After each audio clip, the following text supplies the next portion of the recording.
Walgreens Boots Alliance, one of the largest pharmaceutical retailers, has seen poor financial performance in 2023 so far.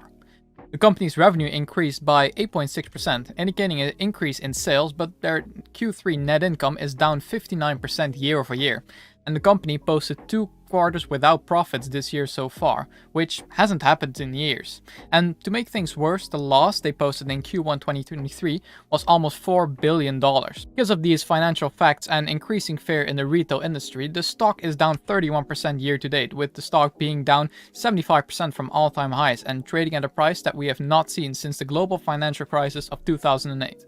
Today, we will be taking a 3-step approach to thoroughly evaluate Walgreens and determine its fair value. Step 1. Margin of safety. In this step, we'll be looking at Walgreens' key metrics and ratios to determine if we should be more or less cautious when determining a fair value. Here we'll delve into Walgreens' financial statement and assess critical metrics and ratios. In step 3, we will be using a combination of valuation models such as discounted cash flow and discounted dividend to gain insight into the value of Walgreens' business. By using these models, we can determine whether the stock is currently overvalued or undervalued in the current market on different metrics. In conclusion, by combining the findings from the 3 steps, we'll ultimately determine the fair value of Walgreens Boots Alliance as an investment opportunity. To determine this final valuation, we'll be using a margin of safety. This margin of safety will be based on the financial ratios, the financial health, and the growth of the company. And we'll be using a standard margin of safety of 25% that can never go below 0%. Margin of safety can either increase or decrease based on the ratios that we're going to look at in just a moment, and the severity that the margin of safety will increase or decrease by will be determined by using a scale. When we're using 4 colors on a scale, bright red will mean a 5% increase, orange will mean no change, light green mean a 5% deduction, and bright green mean a 10% deduction from a margin of safety. When we're using 3 colors, bright red will mean a 5% increase, orange will mean no change, and bright green will mean a 5% deduction. First metrics that we'll be looking at are the margin and EBIT growth. The EBIT has gone down over the years, going from $3.6 billion in 2013 to just over $3 billion in 2022. The average EBIT growth is only 1% because of this, since it has grown into 2018, but it has declined since. So only an EBIT growth of 1%, which is 5% added to a margin of safety. If you look at the margin, it has been going down over the years as well, staying around 5% going from 2013 to 2018, but it has gone down since to 2% in 2022. This is a negative 7% margin growth, which, looking at our scale, is another 5% increase in the margin of safety. The next metrics that we'll be looking at is the dividend growth and the payout ratio. The dividends have gone up over the years, going from $1.36 a share in 2014 to $1.92 a share in 2023. Average dividend growth during this period is only 4%, which is no change in the margin of safety on this metric. Looking at the payout ratio, they currently have a payout ratio sitting right in the middle at 47%, indicating that they can cover their dividends fairly well and they're not spending too much of their net income on it. The last metrics that we'll be looking at are the debt to EBITDA and return on invested capital. To get a debt to EBITDA ratio, we have to take the debt of the company, subtract the cash from it, and divide it by the EBITDA. Out of this, we get the amount of years of EBITDA it takes for the company to pay off all of their debt. And for Walgreens, this is sitting at an incredibly high 11.5 years, in this case an 1,156% debt to EBITDA ratio.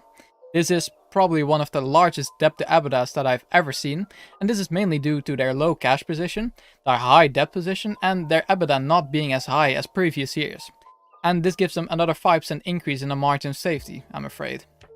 The return on invested capital for Walgreens is not looking that much greater. It's at minus 6%, indicating that they are losing money on their invested capital.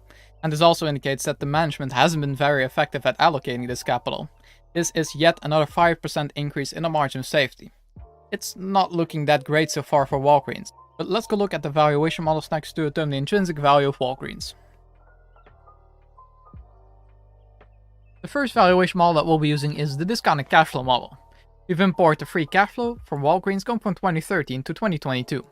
The average growth rate in their annual free cash flow during this period has been sitting at just under 6%, and I'm projecting their future free cash flow to grow by 3% annually over the next 10 years. With this percentage, we'll determine the future free cash flow for Walgreens and determine a terminal year of valuation, using a perpetual growth rate of 3% and a discount rate of 8.5%. This leaves us with a sum of free cash flow of $62.7 billion, and to get our equity value, we have to add the cash and equivalents and subtract the debt, giving us an equity value of $29.7 billion. Dividing this by the amount of shares outstanding, we had a discounted cash flow price per share of $34.46, which is almost a 35% upside out of this model. The second model we'll be using is the dividend discount model. I've imported the dividend payments of Walgreens going from 4 years ago to the current year. The average growth rate in the dividends annually during this period has been sitting at just over 1%, and I'm projecting all of their future dividends to grow by this same 1%. I'll once again be using a discount rate of 8.5% in this valuation, giving us a dividend discount model price per share of $25.86, which is a 1% upside of this model.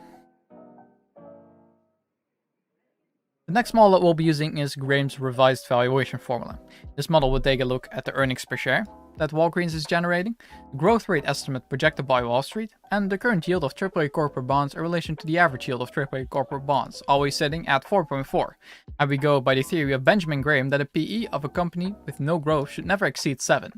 And looking at all of these metrics, we had a fair value of this model of $26.36, which is an upside of 3% from the current price. And the last model that we'll be using is the mean reversion theory. In this model we go by the theory that a company will always trade above or below its mean, and the metrics that we use to determine this are the dividend yield and the PE ratio. We've imported the dividend yield of the past 5 years, and on average it has been sitting at 3.85%, while the current yield is sitting at 7.26%, indicating that's very undervalued on this metric. Doing the same with the PE ratio, we get an average PE ratio in the past 5 years sitting at just 11, while the current PE ratio is only sitting at 6.15, once again indicating that's severely undervalued by this metric as well, giving us a fair value of $46.95, which is an upside of over 83% out of this model. Keep in mind, this is majorly because the price has decreased a lot, their dividends have stayed the same, and the earnings have only gone down slightly, meaning that it's deviating significantly from the mean. Anyways, let's go look at the final overview of a valuation next. Looking at a final overview, we've imported the discounted cash flow, discounted dividend, Graham's valuation. We've not used the multiple valuation since there were too little companies to compare Walgreens Boots Alliance to, and we have used the mean reversion theory, giving us an average of $33.41. A margin of safety we've determined earlier using a standard margin of safety of 25%, adding 5% for the debt to EBITDA, 5% for the EBIT growth, 5% for the margin growth, and 5% for return on invested capital, leaving us with a huge margin of safety of 45%. Applying this margin of safety, we get a fair value of $23.04, and with the current price of $25.60, we get a downside of 10%, indicating that's currently a sell.